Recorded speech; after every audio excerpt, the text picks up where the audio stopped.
ಇವಾಗ ಒಂದು ಸ್ವಲ್ಪ ತೊಂದರೆ ಆದರೂ ಕೂಡ ನಾಳೆ ಅದು ನಮಗೆ ಡೆವಲಪ್ಮೆಂಟ್ಸ್ಗೆ ಯೂಸ್ ಆಗುತ್ತೆ. ಇಲ್ಲಾಂದರೆ ಇವರು ಅದೇ ಕತೆ ಅದೇ ಕ್ಯಾತೆ ಇರುತ್ತೆ. ಸಿಕ್ಕಾಬಿಟ್ಟೆ ತೊಂದರೆ ಆಗುತ್ತೆ, ಬಟ್ ಏನೂ ಮಾಡೋಕ್ಕಾಗಲ್ಲ, ಬೇರೆ ದಾರಿ ಇಲ್ಲ. ಎಷ್ಟು ಫ್ರೀಯಾಗಿ ಬಿಟ್ರೂ ಅವರು ಆರಾಮಲ್ಲಿ ಇರ್ತಾರೆ, ಮತ್ತು ಮಾಡಿದ್ದನ್ನೇ ಮಾಡ್ತಾ ಇರ್ತಾರೆ. ಅವ್ರು 100% ಅವ್ರ ಡಿಸಿಷನ್ ಏನು ತೊಗೊತಾರೆ, ಗುಡ್ ಡಿಸಿಷನ್ನೇ ತೊಗೊತಾರೆ.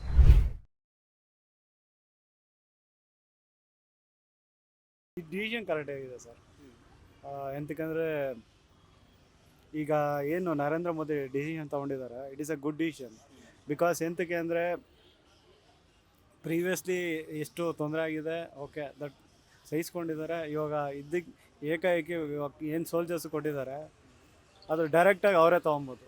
ಎಂತಕ್ಕಂದರೆ ಮತ್ತು ಸೋಲ್ಜರ್ಸ್ಗೆ ಇನ್ನೊಬ್ಬನಿಗೆ ಇದು ಮತ್ತೆ ಏನಪ್ಪ ಪಾರ್ಲಿಮೆಂಟಲ್ಲಿ ಡಿಸ್ಕಷನ್ ಮಾಡಬೇಕು, ಅವ್ರು ಇನ್ನೂ ಟೈಮ್ ಮಾತಾಡಬೇಕು, ಹೇಳಬೇಕು, ಅದೆಲ್ಲ ಒಪ್ಪಿಗೆ ಆಗಬೇಕು. ಒಬ್ಬರು ಒಪ್ಕೊಂಡಿಲ್ಲ ಅಂದರೆ ಮತ್ತೆ ಅದೆಲ್ಲ ತೊಂದರೆ.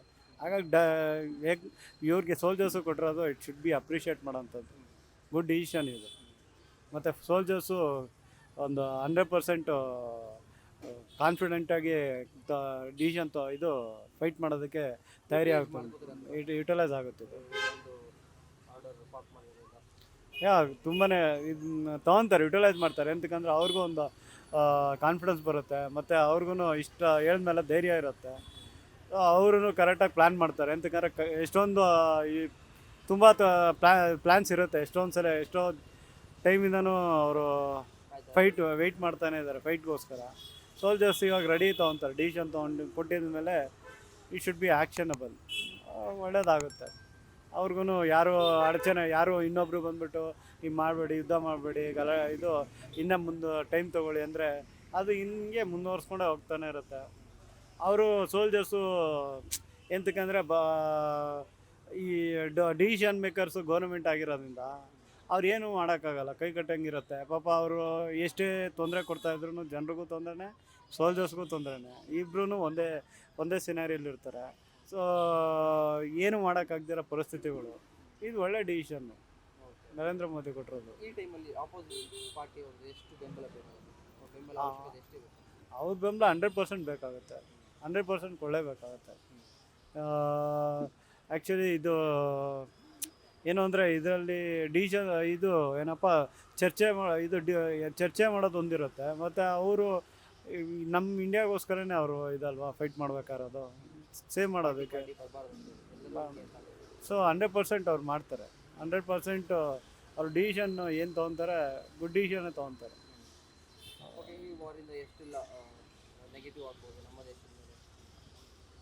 ನೆಗೆಟಿವ್ ನಡೆದ್ರೆ ತೊಂದರೆನೇ ಇದೆ ಸರ್, ಅಷ್ಟೇ ತೊಂದರೆನೂ ಆಗುತ್ತಲ್ಲ ಸರ್.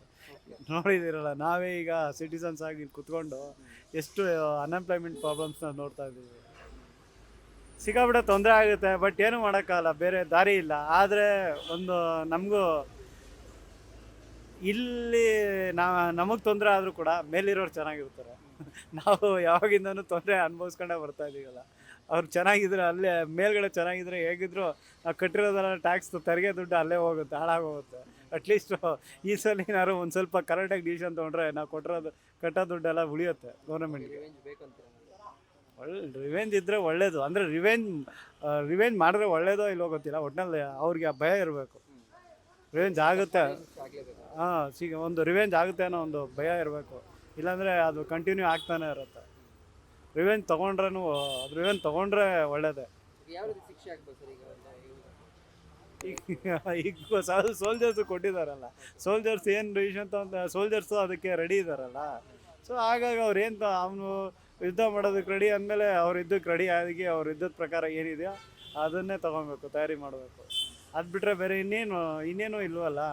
ಅವರಿಗೆ ಎಷ್ಟು ಫ್ರೀಯಾಗಿ ಬಿಟ್ರೂ ಅವರು ಆರಾಮಲ್ಲಿರ್ತಾರೆ, ಮತ್ತು ಮಾಡಿದ್ದನ್ನೇ ಮಾಡ್ತಾ ಇರ್ತಾರೆ. ಅದನ್ನೇನು ಇದೇನೋ ಹೇಳ್ದಂಗೆ ಅನ್ಸ್ಟಾಪಬಲ್ ಮೂಮೆಂಟ್ ಅಂತಾರಲ್ಲ, ಅವ್ರು ಮಾಡಿದ್ದನ್ನೇ ಮಾಡ್ತಾ ಇರ್ತಾರೆ. ಏನು ಮಾಡಿದ್ರು ಅವ್ರು ಮುಂದೇನೂ ಅದೇ ಇದೆ, ಹಿಂದೆನೂ ಅದೇ ಇದೆ, ಮುಂದಕ್ಕೆ ಹೋಗೋದು ಹಂಗೆ ಇದೆ. ಅದಕ್ಕಿಂತ ಬೆಸ್ಟ್ ಅದು ರಿವೆಂಜ್ ತೊಗೊಂಡ್ರೆ ಬೆಸ್ಟು. ಆವಾಗ ಏನಾಗುತ್ತೆ, ಒಂದು ಸ್ವಲ್ಪ ಇವಾಗ ಈ ಸಲ ರಿವೆಂಜ್ ತೊಗೊಂಡ್ರೆ ಇನ್ನೊಂದು 10 ವರ್ಷ ನಮ್ಮ ತಂಟೆ ಬರೋಲ್ಲ, ಆಮೇಲೆ ಮತ್ತೆ ಶುರು ಮಾಡ್ತಾರೆ. ಅಷ್ಟೊತ್ತರೆಗೂ ಆದರೆ 10 ವರ್ಷದವರೆಗೂ ನಮ್ಮ ದೇಶ ಡೆವಲಪ್ ಆಗುತ್ತಲ್ವಾ. ಇವಾಗ ಒಂದು ಸ್ವಲ್ಪ ತೊಂದರೆ ಆದರೂ ಕೂಡ ನಾಳೆ ಅದು ನಮಗೆ ಡೆವಲಪ್ಮೆಂಟ್ಸ್ಗೆ ಯೂಸ್ ಆಗುತ್ತೆ. ಇಲ್ಲಾಂದರೆ ಇವರು ಅದೇ ಕತೆ ಅದೇ ಕ್ಯಾತೆ ಇರುತ್ತೆ. ಬೀಟ್ಲೆಸ್ ಕರ್ನಾಟಕ.